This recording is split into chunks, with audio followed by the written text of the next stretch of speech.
Hello, everyone, and welcome to today's webinar. Thank you for joining us. Before we begin, if you can drop in the comments what country you're tuning in from, we love to see all of the representation. In today's webinar, we are going to be introducing you to our partner, OET, and sharing how it can support your global healthcare career. With that, I'm going to pass it over to our speaker, Jack, and if you want to get started. Great, thank you so much for the opportunity to be here to present to everyone on OET. My name is Jack Waz. I am the Manager of Business Development for the Americas region with OET.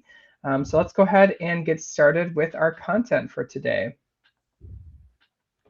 All right, so in terms of the agenda, I'm going to start talking all about OET. What is OET? How is it different from other language tests? Why it's important to choose OET for nurses. And then we're going to cover the different pieces of what's in the OET test. So talk about the different subsections: listening, reading, writing, and speaking. Next, we're going to go over what scoring and results looks like for OET. And then lastly, we're going to go over some preparation resources that we have available on our website for those that are looking to start their preparation for the test. So to get us started out, what is OET? We're going to start all about OET. Next slide. All right, so OET is an English language test uniquely tailored for healthcare, unlike general or more academic English tests. It really mirrors the language that candidates use every day in healthcare settings and provides a valid and fair assessment of all four of those language skills that I mentioned on the previous slide, right? There's speaking, listening, reading, and writing, and is accepted by regulators and healthcare organizations worldwide. There are 12 different versions of the test for different healthcare professions. So some examples that you can see on the slide are medicine, of course, nursing, optometry, and physical therapy. Each version is profession specific and assesses the language skills necessary to provide quality care. Next slide. So where can I use my OET results for nursing? That's kind of what we're showing here in this slide. So this US map shows several different routes to apply for state license by examination and immigration if a candidate only has OET results to demonstrate their English proficiency. So shown above in blue are the states that either accept OET results when sent directly to them or as part of the CGFNS or other credentialing report. Moving on to the states with diagonal blue stripes.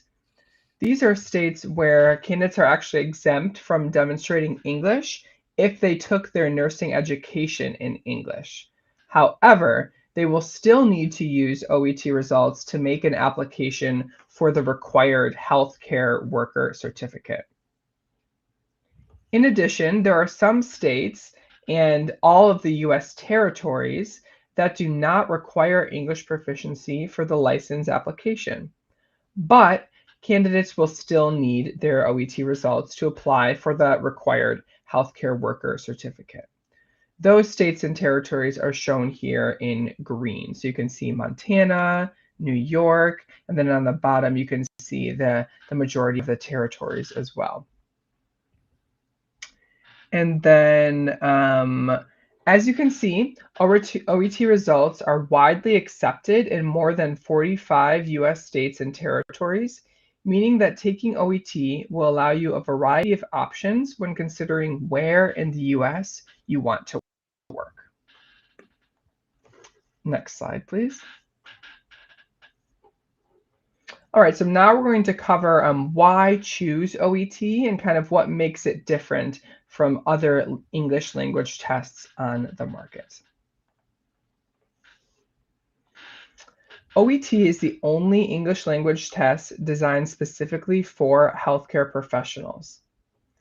The test materials replicate the language skills required to deliver patient safety and quality care, and candidates learn the type of language they'll need at work. All this to say that prepping for and taking OET will help candidates develop skills they will need on the job. Also, the content is backed by research and developed in consultation with subject matter experts, meaning that the content is relevant and specific to a healthcare context and is reviewed for relevance by licensed healthcare professionals in each country where the test operates. Next slide. Here are two examples that illustrate how OET is different from other general English language tests on the market. So the first example here is for writing. You can see that with a general or academic English test, candidates might have to write an essay on a general topic, maybe something like global warming, for example, or cybersecurity, or AI. Whereas with OET, candidates are tasked with writing a healthcare letter. And it's usually a referral letter or a discharge summary, and it's based on a set of case notes. So again, candidates are being assessed on their writing abilities in English, but in a more applicable and familiar scenario. The second example here would be with speaking.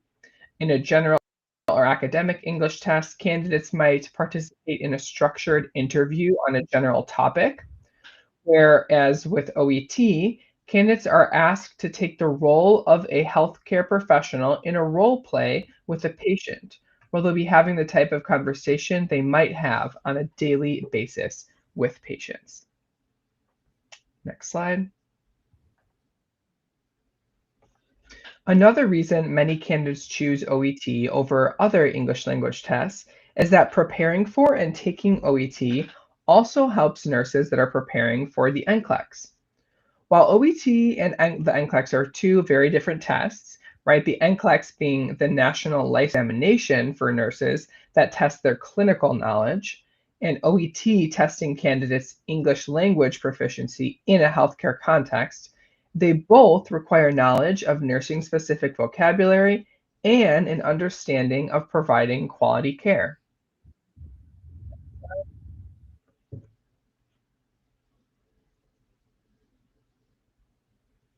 While OET, as I mentioned, is testing speaking, writing, listening, and reading, the NCLEX is made up of primarily multiple choice questions. That being said, OET helps nurses understand case notes, increase their medical terminology, and discuss patients' healthcare needs, all of which are helpful skills when preparing for the NCLEX. Next slide. So now let's take a closer look at what's covered in the test. As I mentioned before, OET is made up of 4 sections: listening, reading, writing, and speaking. So we're going to get started here with the speaking slide first. The speaking subtest is made up of 2 role plays designed to give candidates the opportunity to demonstrate a range of English and the ability to speak to patients or their family members on a variety of common healthcare issues. So as I said, there's 2 different role plays. The candidate is taking the role of a healthcare professional, right? So in the nursing version, the candidate would play a nurse in the role play. And there's also, as I said, that interlocutor on the call. The interlocutor will play the role of the patient or the client. Now, one thing to note here is that the interlocutor is only there to facilitate the role play. They are not the person that is assessing you or grading you, so you don't have to feel nervous or uncomfortable interacting with the interlocutor. They're just someone that's on the call to have the conversation with you. That's their only role. Now, both the candidate and interlocutor are given a role card with information about the purpose of the conversation and the talking points or the tasks that they need to cover. And then they're given 3 minutes to prepare for each role play, and then 5 minutes to actually conduct each role play. Let's continue on to listening. All right, so the next subtask is listening. It takes a total of 60 minutes and is made up of 3 different parts. So in part A, there are 2 separate consultations between a healthcare professional and a patient. Now, this is something that healthcare professionals are typically very comfortable with. There's no need to change any information that you hear in the audio. Instead, write exactly what's heard to complete the gaps in the case notes. And there are 12 questions for each of the 2 audios in Part A. Moving on to Part B, 6 short dialogues or monologues in workplace settings. Now, these are the types of conversations healthcare professionals might have with colleagues. So something as a handover of a patient, a team briefing, or feedback to a healthcare professional from a mentor. And there's one multiple choice question for each of these audios. And lastly, Part C, 2 long presentations or interviews with healthcare professionals. Now, these are typical of professional development content that healthcare professionals might listen to. So presenters describe the work they do in their healthcare field, or maybe talk about the development in the treatment of a condition, for example. And there are 6 questions for each of the 2 audios in this Part C. Moving on to reading. Also is made up of 3 parts and takes a total of 60 minutes. Part A is an expeditious or a fast reading task. Now, this is completed as 15 minutes and is designed to replicate the workplace where nurses don't always have the luxury of time to consider information or check the meaning of words. So for this Part A, candidates should use their skimming and scanning skills to quickly find information from one of 4 texts and copy this as their answer. Part B are 6 short workplace extracts. So these are short texts typical of those sent as an email or memo in a workplace setting or found on a staff room notice board.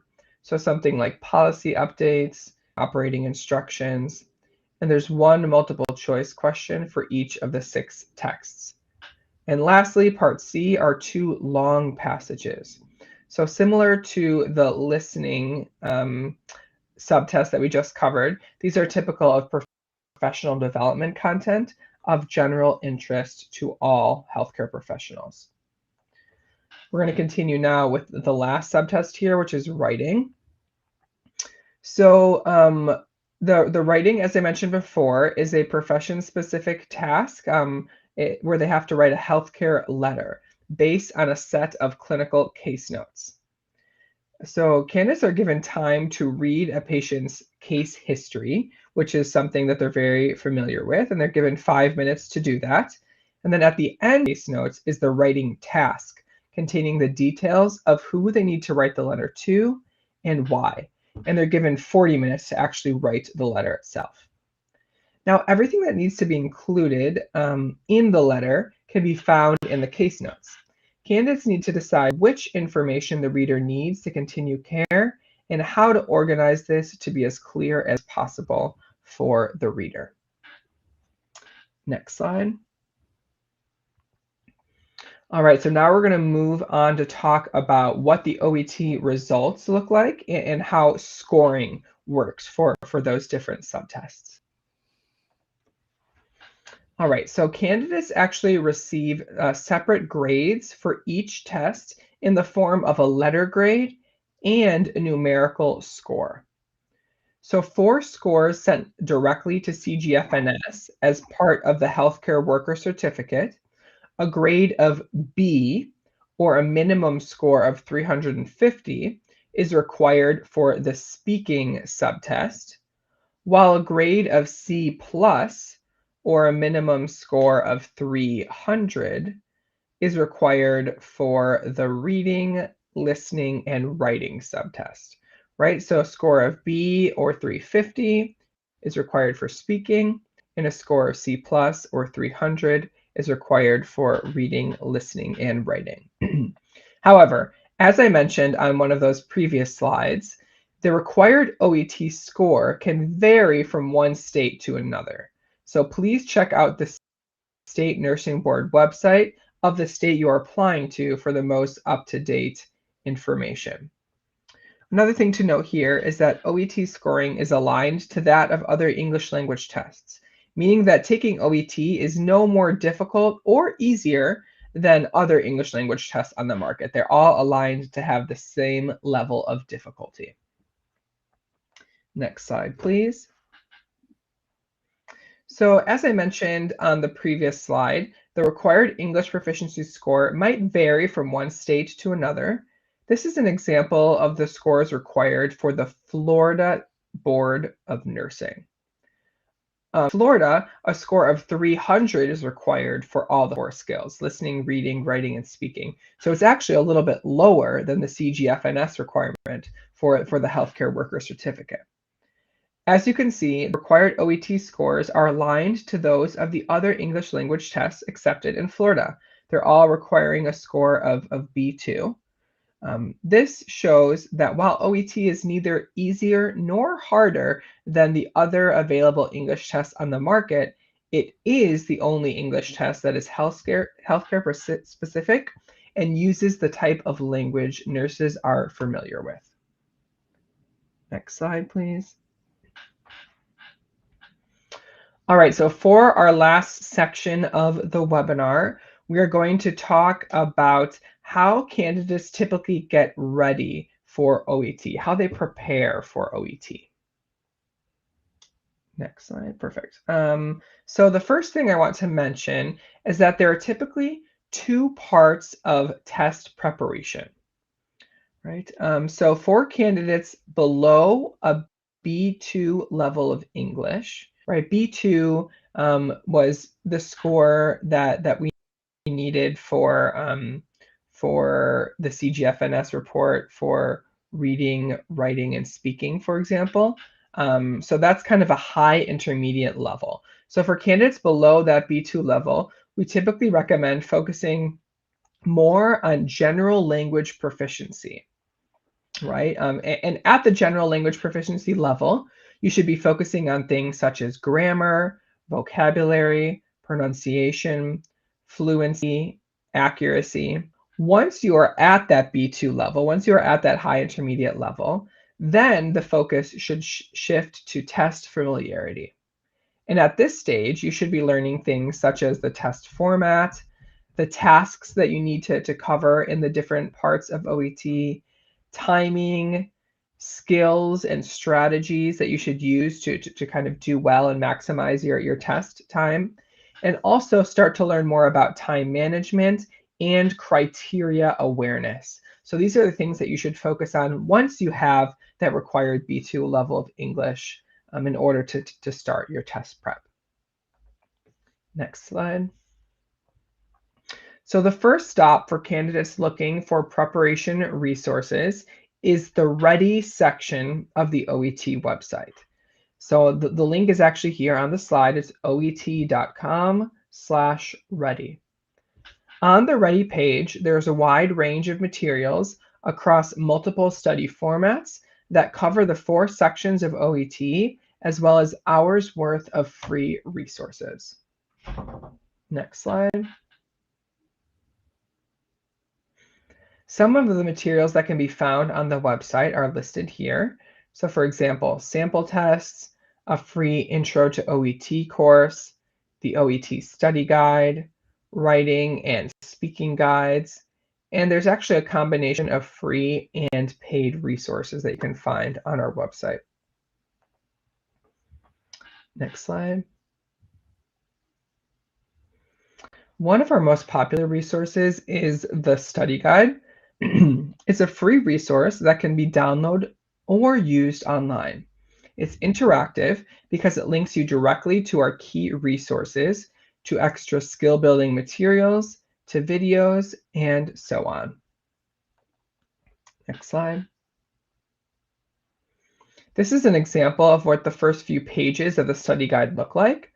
There are resources and tips that cover the 4 sections of the test, as well as practice materials and sample tests. Next. Another resource available on our website are the free Intro to OET courses. So here are 3 options that we have available for nursing. the Intro to OET course for nurses, the free taster course for nursing by OET Online, and the OET Speaking Booster course, which focuses on clinical communication. You can find these courses on the OET.com store, and they're a great way to learn more about the exam. Next slide. These courses give you a comprehensive overview of the OET test and include practice questions, tips, downloadable checklists, and a study planner, and lots more. And they can also be taken on your phone, laptop, or tablet. Next. We also have online courses covering each of the individual skills. So listening, reading, writing, and speaking. These are 100% online and self-directed, cover language and test skills and strategies that you need to know, as well as include free sample tests in each. These ones do have a cost. I believe they're about $25 US each, 20 to 25, I believe 25. So these ones do have a cost, unlike some of the other free resources that I was mentioning, but they're a great option if you find that you're struggling on a specific skill. So maybe you need extra practice in listening or writing. You could potentially invest in one of these courses to get that extra practice that you need in that specific area. Next. Another popular resource on our website are the free sample tests. So there are 5 complete tests worth of questions with both computer and paper versions available depending on what format of the test you'll be taking. And these sample tests include answer keys as well as audio and transcripts for the listening test. Next. Sample tests can be used in a lot of different ways. So the first thing they can be used for is test familiarity. And at this stage, you can use them to kind of learn more about the format of the test, the instructions for each of the parts of listening, reading, writing, and speaking. And at this stage, you shouldn't really worry about the timing when you're using the sample test. Don't worry about the timing, just kind of read those instructions, look at the different test formats and the types of questions you'll be encountering, and just kind of take your time through the test without worrying about timing. They can also be used for test practice. At this stage, you should really try to imitate the test conditions as much as possible, as well as stay focused throughout the whole practice test. And at this stage, you should be using the timer to make sure that you're answering the questions in the same way that you would on your actual test day. And lastly, they can be used for language study. So at this stage, you can use the answer keys to kind of see where you went wrong and how you can improve your learning. You can really analyze those errors to try to see if there's any repetitive themes or things that you need to focus on. And you can use the scripts for the listening part as well to kind of read through those and make sure you're comprehending what you're listening to and picking out any vocabulary or things that you need to continue learning. Next. On our YouTube channel, you'll find a huge range of free preparation videos that you can watch whenever it suits you. So here on the right is the OET Reading Part A playlist.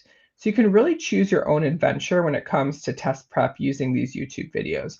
We also have playlists for all the other parts of the test as well. So a great resource to kind of look through all of these great webinars and master classes that we have recorded here.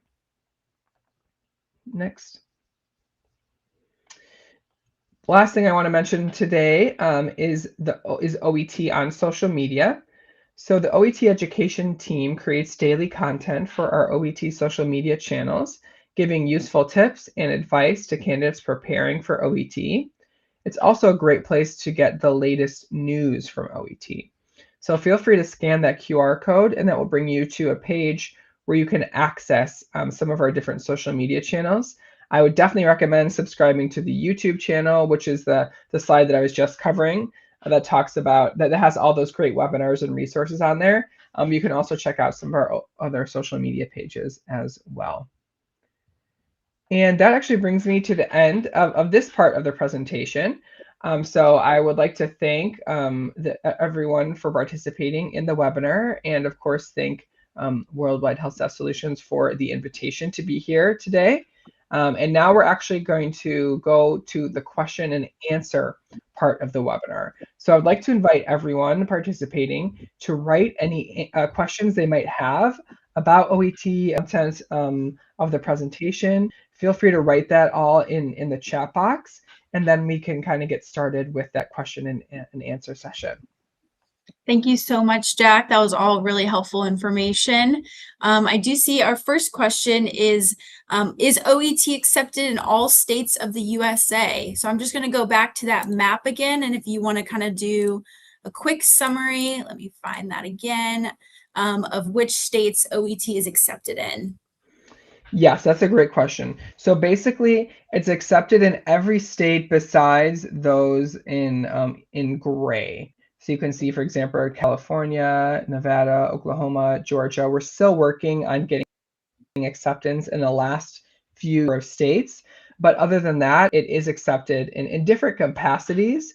For example, it's accepted either sent directly to the state, or it's accepted as part of the visa screen certificate, or it's accepted, maybe English test is not required in the case of Montana and New York, but it also would be accepted as part of the visa screen certificate as well. So it is definitely accepted in different ways in the majority of states, except those that are seen in gray on the slide.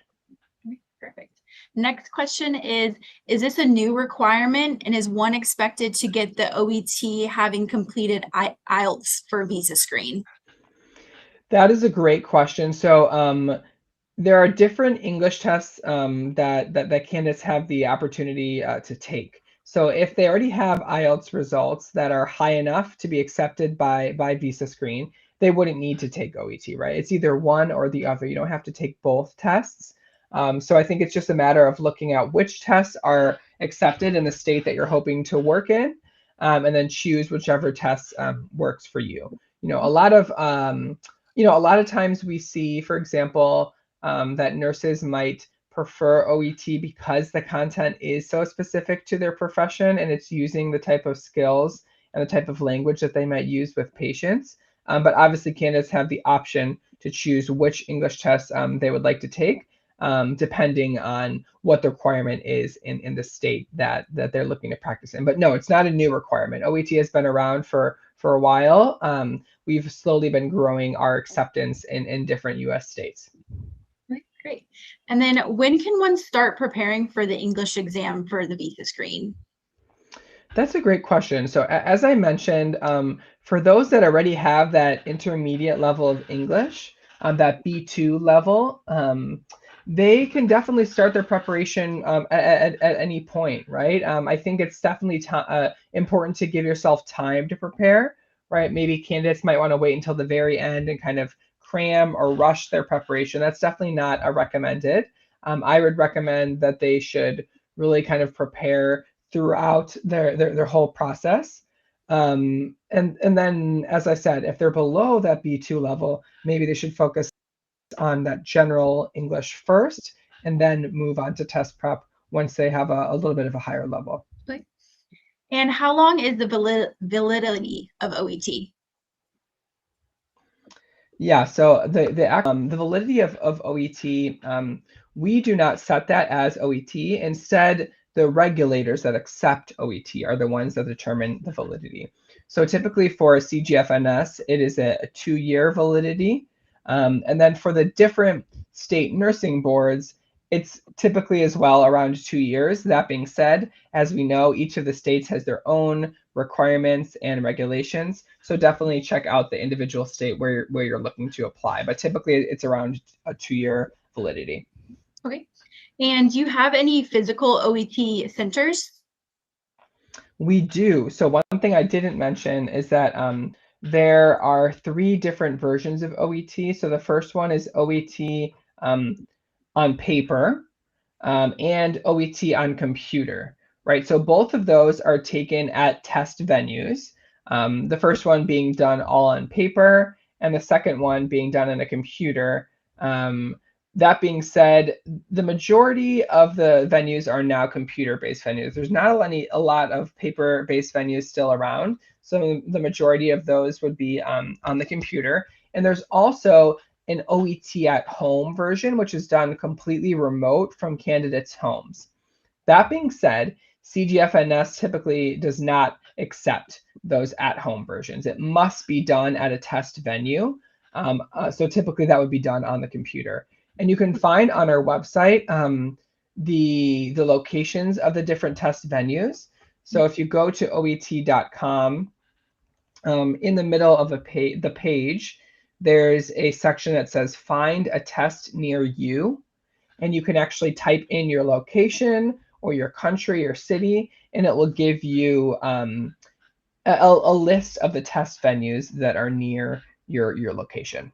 Okay, perfect. I just dropped that link in the chat for everyone who wants to see if there's a testing center near you. And then what is the cost of OET? How does it compare to other English tests? Yeah, so the cost, so OET is actually, the headquarters are based in Australia. So the cost of the test is actually given in Australian dollars. So it's 587 Australian dollars, which is equivalent to around 380 US dollars. Okay, so 380 is a little bit more expensive than some of those other English language tests on the market.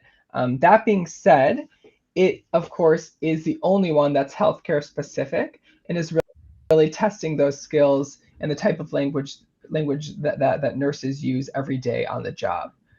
Also, one thing to mention is that, many times we see nurses maybe taking other English language tests, and they might have to take it 2, 3, sometimes even 4 times before they're able to pass it because it's not specific to them, right? It's more academic, it's more general. It's not the type of language or the things that they're used to talking about in English. Whereas with OET, we oftentimes see that candidates are able to pass it on the first try. So even though it is a little bit more expensive than others, if you're looking at it that way, it ends up being cheaper if you only have to prepare and take it once than taking it multiple times if it's maybe another English test that's not designed for nurses. Okay, perfect. And Paula and Christine, are there any candidate questions that you guys received that we may have missed? Anything you want to share?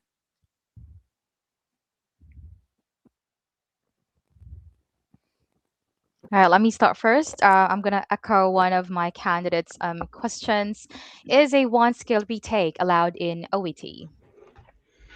So OET does, we have the functionality to allow for one skill retakes. However, CGFNS does not allow one skill retakes for any English language test. They require you to take all 4 of the parts in one sitting: listening, reading, writing, and speaking. So there's no English language tests for nursing that allow one skill retakes. So you have to take all of them the same day. All right, thank you. Mm-hmm.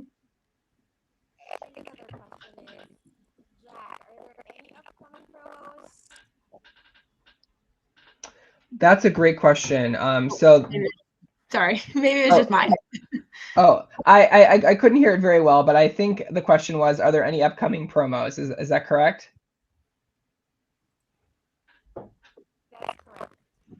Oh, okay. Yeah, I was having some issues with the audio as well. But so that is a really good point. We offer, OET offers promos in different locations. So sometimes we'll have a promo in the Philippines, for example, or some other locations.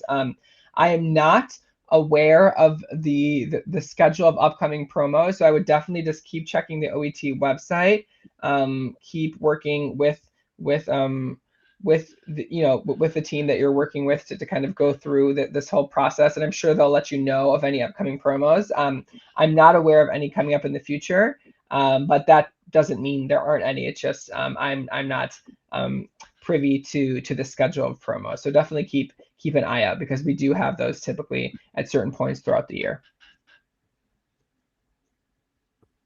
Okay, great. Well, thank you so much for all of the questions, everyone, and thank you for joining us. I'm going to be dropping our YouTube link as well into the chat. If you miss any part of this presentation, you want to go back to it, or if you want to share it with a friend, it's going to be posted on our YouTube channel. I'm also going to be dropping our Facebook link so you can stay updated on everything worldwide. And if you'd like to apply with Worldwide, I will also be dropping that link as well. Jack, thank you so much for joining us today and sharing this great presentation. Any closing thoughts? No, I mean, just want to thank everyone again for their time, for being here today. I really appreciate it. Please do consider OET as the leading healthcare test for healthcare professionals when you're thinking about which English language test you want to take for your nursing process and migration. Great. Well, thank you so much.